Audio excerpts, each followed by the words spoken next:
Hey guys, welcome to the Interlix podcast. Welcome, guys. This is the first episode. It's just, explaining what the podcast is going to be about, a bit of background of who Nuno Matos is, who myself is. And just, talk a bit, improvise. Obviously, it's the first one. It's not going to be the best one, but we want to get experience and make it better for you guys.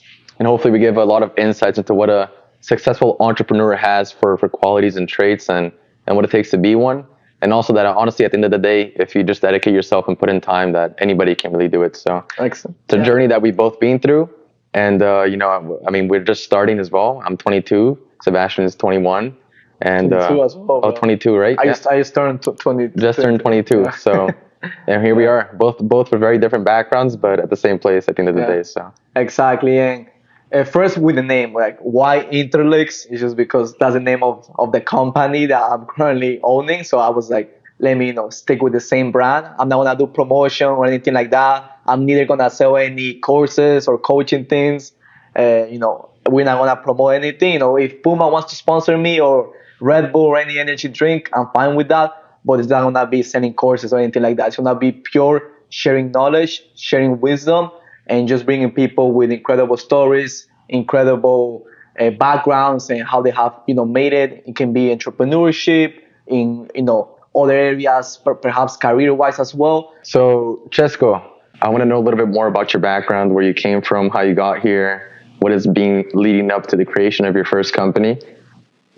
Yeah, well, obviously, as you guys can see with my accent, I'm not from the United States. I was born in Ecuador, and I lived there till I was 7, and then I moved to New York, to Washington Heights. A bit of a caliente neighborhood. It was a very tough upbringing, but I think it was necessary to make the person I am today. And before, going to the entrepreneur world, I used to do music. I used to do rap battles like Eminem in the movie A Mile. That was me, but totally in Spanish. And then, it grew up. A rap crew got sponsored by some big energy drinks. Thanks to that, I also got a scholarship to Babson College. That's where we are actually met. And just to give you a quick background of Babson, it's the #1 entrepreneurship school in the world. And yeah, we met there. And then, I started testing out some ideas. And I think by chance I got into the staffing world. So now for almost 2 years, I have been running a staffing and recruitment company called Interlix Staffing, and that's just a bit of myself. So amazing. Now you know you're a very interesting guy with a very interesting story as well. So can you tell me a bit of yourself? Definitely have a lot to speak about in the coming months. I think I'll keep a little bit under the covers, as we have a lot in the works, and I don't want to, fingers crossed that I don't ruin anything. But yeah, I've made a couple successful companies here on one of my final ventures that I think I'll be doing that I should be growing to let's say a large spectacle. Let's just call it that. But yeah, it's very interesting. But I'll go into a little bit more detail on one of these future episodes when we go into what it is. But I'm gonna ask you, because you've definitely come from a background that, let's say, not many entrepreneurs have come out of. So what traits and qualities have you learned through this, past 22 years of your life that you think are key to growing your company and key to growing your network as well? Well, I think the main thing is to never be a quitter. I was never a quitter. I never gave up, even though I came from a very tough background. I didn't know the language. I never gave up. It was something that was now on my mind. And because of that, I kept trying, because it's not about the first time you try to do a business or the first time you try to freestyle or learn a language or learn a specific skill that you're going to become a beast at it. No, it's repetition. So I think that's something that, because of life, because, I came from, like I said, Ecuador, came to 1-bedroom apartment, 6 of us living in one room for a whole month. I think it was very tough. But it made me never be a quitter. So I think #1 would be to never quit. I think second, it was because of the necessity that my family I was as a kid. It made me be an entrepreneur out of necessity, because I had to find ways to, let's say, make some money, or ways even to have fun. Because I didn't have money to have fun, or I didn't have money to have certain experiences. So I was like, okay, how can I have the most fun? Let me go and cliff jump. Let me go and do rooftopping. So I think that brought the entrepreneurship out of me. Amazing. That's great. Yeah, I definitely agree. I mean, being a quitter is something that you don't want to have as a quality, right? Yeah. A lot of you'll understand very quickly, but in entrepreneurship, you're gonna get a lot of no's, and no's is you're gonna get that more commonly than a yes. But just know that every no that you get and every step back that you get is just really it's a journey, and you're just getting closer to that yes that is gonna take you to the next step of your company. So Yeah, and I think something that I have actually seen from Nuno and learned a lot is taking action. I think that's the most important thing, because you will never know if you were good, but you have to take action to at least know, if you suck at it or you're great at it. And I think that's where people lack. They don't take action. And I know it's very, very like, let's say in a sense, very general, like take action. But if you don't take action, you don't know. People are sometimes too slow. I think it's very important to, have speed, execute, and take action. definitely. If not, you will never know. So This podcast is centered around young entrepreneurs. So, what do you think is a quality and a perk that young people have? People in high school, people in college, people who still kind of live under let's say, the safety blanket of their parents or school. well, in that situation, I think you're in the best position ever, because there's no risk. You live, you have your family support. You are young. You have a lot of time. Your only worry is school. So I think you should, execute, take action, and try anything and everything. There's one of the things that you don't like. There's one of the things that you're gonna love. So I think having, your family support and kind of not too much risk. In that sense, you should take as much risk possible and try everything. Definitely.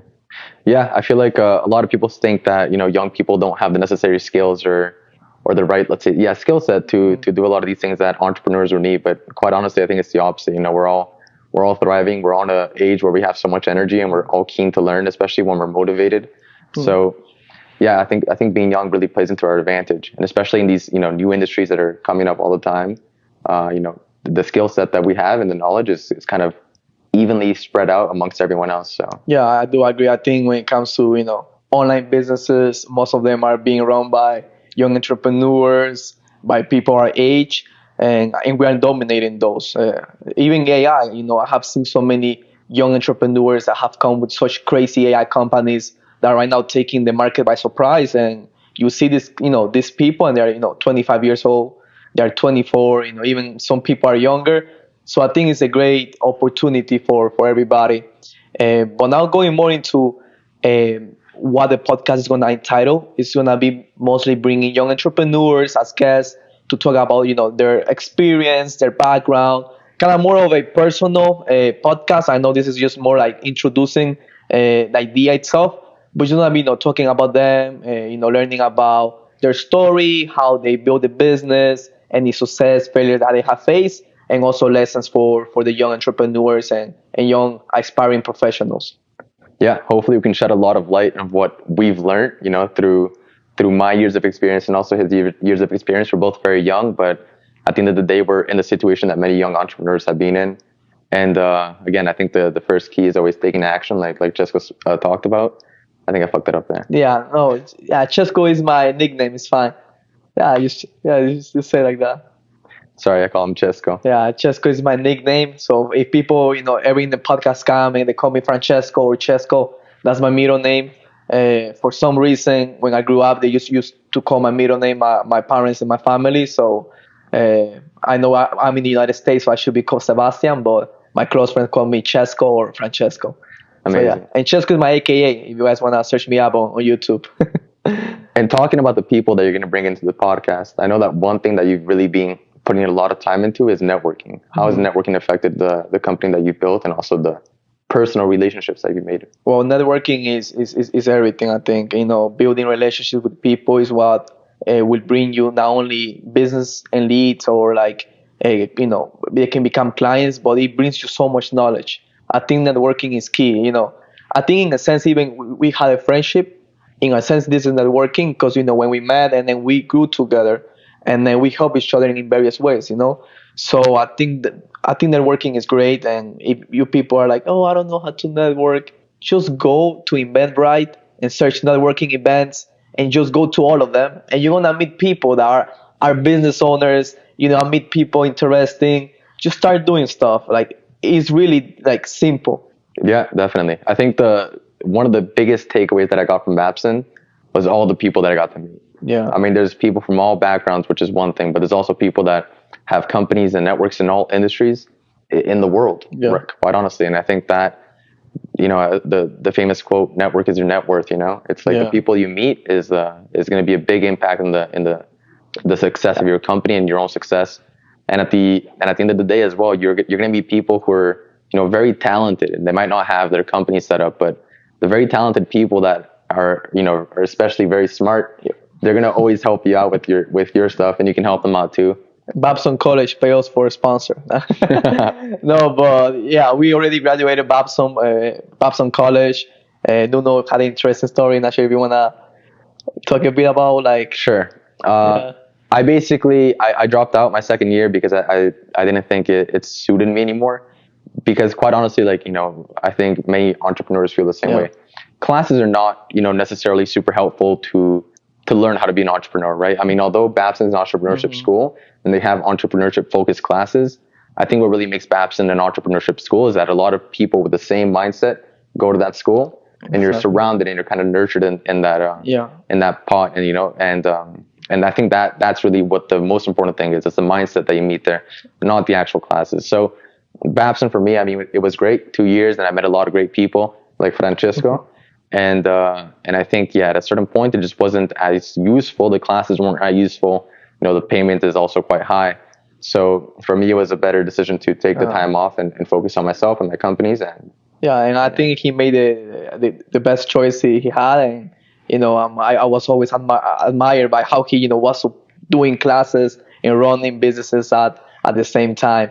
And now going more into, the people that are the heroes, there's no target, but obviously I think we are more aiming to young people.